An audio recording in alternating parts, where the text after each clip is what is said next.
ওলের ডাঁটার তরকারি করতে গেলে প্রথমে আমি ওলের ডাঁটাগুলো ধুয়ে নিয়ে পুছে নিয়েছি, তারপরে পছন্দ মতো করে কেটে ওভেনে কড়াই দিয়েছি, কড়াই গরম হলে তেল দিয়েছি, তারপরে তেলের মধ্যে পরিমাণ মতো তেল দিয়েছি আর কি, দিয়ে তেলের মধ্যে তেজপাতা, শুকনো লঙ্কা আর কালো জিরে ফোড়ন দিয়েছি, দিয়ে ওলের ডাঁটা দিয়ে লবণ দিয়ে নাড়াচাড়া করেছি, তারপরে কাঁচা লঙ্কা ফেলে দিয়ে দিয়েছি কয়েকটা, তারপরে কিছু আলু সরু সরু করে কেটে নিয়েছিলাম, আলুটা ধুয়ে দিয়ে দিয়েছি, দিয়ে আবার নাড়াচাড়া করেছি।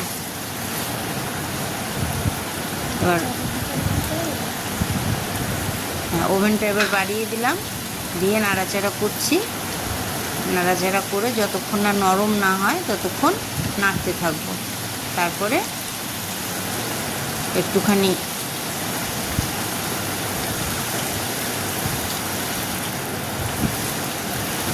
আবার আর একটু লবণ দেব, লবণ দিয়ে আবার নেড়ে নাড়াচাড়া করতে থাকবো, ওটা মজাতে হবে, নরম করতে হবে আর কি।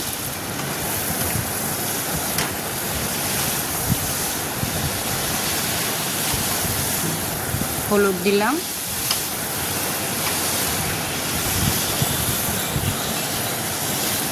হলুদ দিয়ে নাড়াচাড়া করব, নরম হয়ে আসছে ওলের ডাঁটাগুলো,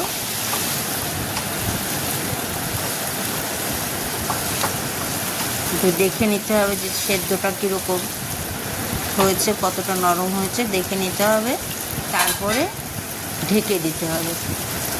হ্যাঁ, এবার অনেকটা নরম হয়ে এসেছে ওলের ডাঁটা, এবার ঢেকে দেবো।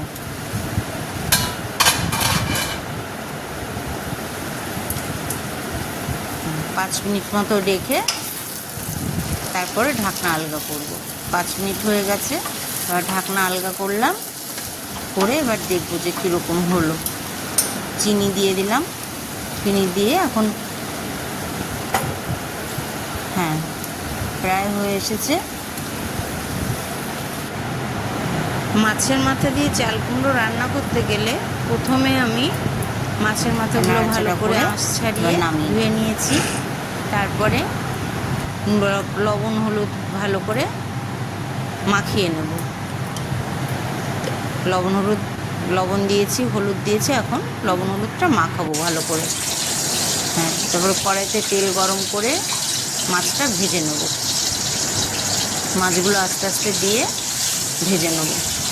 স্টিমটা মিডিয়ামেও রাখলে হয়, আমি মিডিয়ামেই রেখেছি। মাছ ভাজা হচ্ছে,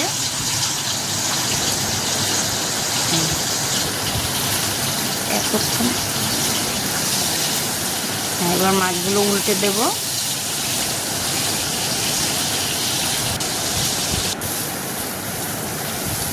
একদিক হয়ে গেছে ভাজা, এবার মাছগুলো উল্টে দেব।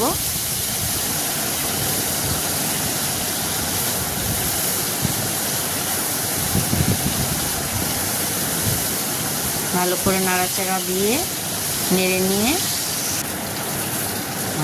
হয়ে গেছে মাছ ভাজা, মাছগুলো তুলে নিচ্ছি।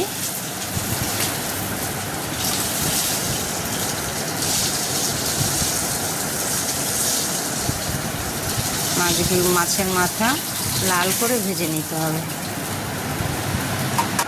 মাছগুলো তুলে রেখে দিলাম, এবার কড়াইতে জিরে, শুকনো লঙ্কা, তেজপাতা ফোড়ন দিলাম, দিয়ে চাল কুমড়ো কুচিয়ে রেখেছিলাম সেগুলো দিয়ে দেবো আস্তে আস্তে, দিয়ে এবার নাড়তে থাকবো। আরও বাকি আছে চাল কুমড়ো দেওয়া, এবার বাকিটা দিয়ে নাড়তে থাকবো।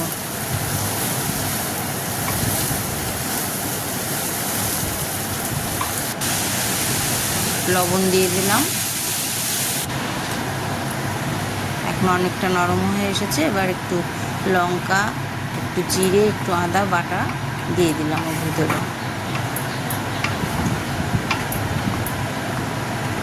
এবার নাড়তে থাকবো। এবার ঢেকে দিলাম, খানিকক্ষণ নেড়ে ঢেকে দিলাম। খানিকক্ষণ পরে সেদ্ধ হয়ে গেলে দেখবো যে সেদ্ধ হয়েছে কিনা। ঢাকনা আলগা করলাম। এবার সেদ্ধটা দেখব কতটা হয়েছে সেদ্ধ।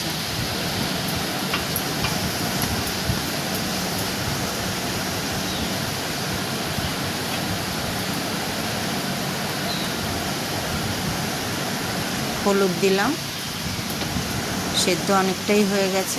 হলুদ দিয়ে দিলাম,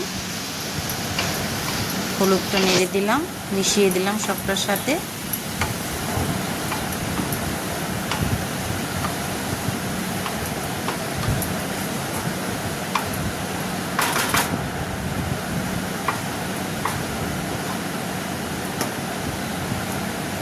আর মাছের মাথাটা দিয়ে দেবো, দিয়ে নেড়ে চাল কুমড়োর সাথে মিশিয়ে দেবো, দিয়ে আবার ঢাকা দিয়ে দেবো। ঢাকা দিয়ে 5 মিনিট মতো রেখে দেবো। 5 মিনিট হয়ে গেছে। এবার আলাদা করে নেব।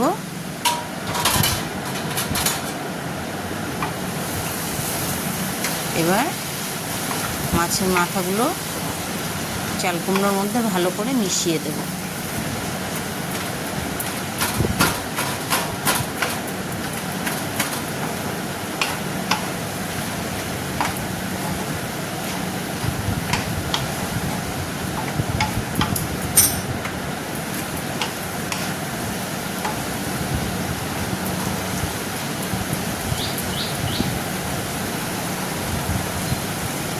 একটুখানি মশলা দিয়ে দিলাম, ওই সামান্য একটুখানি হালকা করে একটু জিরে বাটা, আর তার মধ্যে একটুখানি ময়দা গুলিয়ে দিয়ে দিয়েছি।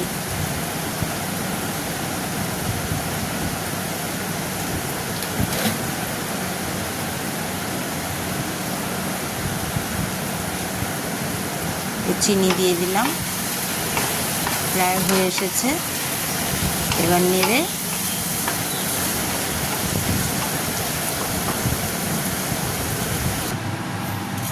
আজকে আমি ভেজ ডাল করব, এই জন্য অল্প একটু মুগ ডাল নিয়ে কাঠখোলায় ভেজে নেব। কড়াই গরম হলে ডাল দিয়ে দিয়েছি। এবার হালকা মিডিয়াম আঁচে হালকা করে ভেজে নেব।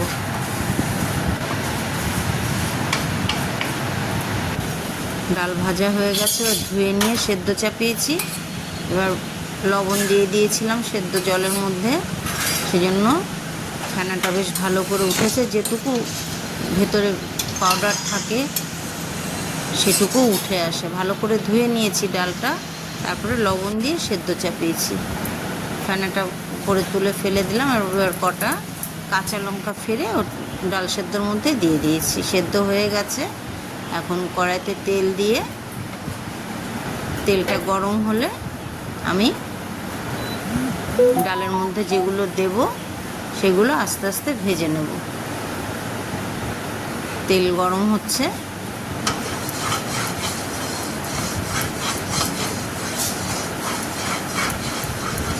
তেল এবার গরম হয়ে গেছে প্রায়।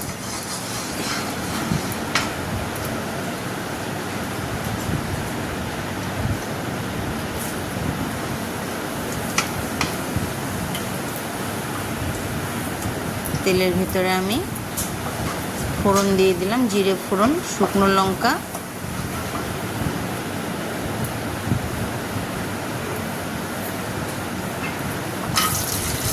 অল্প কটা কাজু দিলাম। কাজুটা হালকা করে, একদম হালকা করে ভেজে নেব, মানে 2-3টে নাড়া দিয়ে অল্প করে ভাজা। আমি তুলে নেব কাজুটা।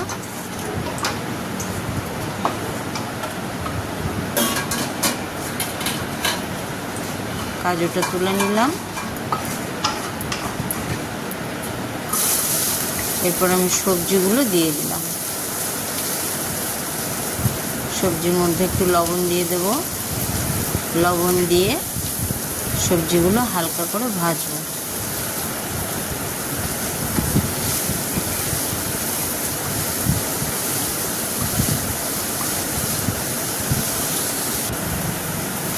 সবজি ভাজা হয়ে গেছে প্রায়। এখন একটু টমেটো দিয়ে দিলাম।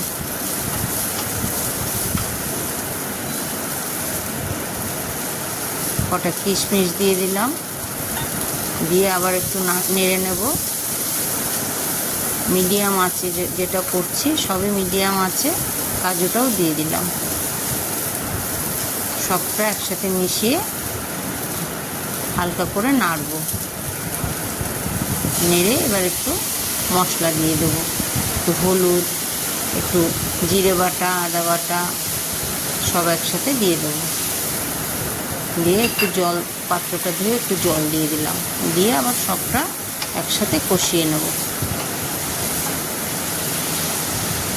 মিডিয়াম আঁচে একটু নেড়ে নিয়ে এবার আমি ডালটা ঢেলে দেবো। সেদ্ধ ডালটা রাখা ছিল পাশে, সেদ্ধ ডালটা দিয়ে দিলাম।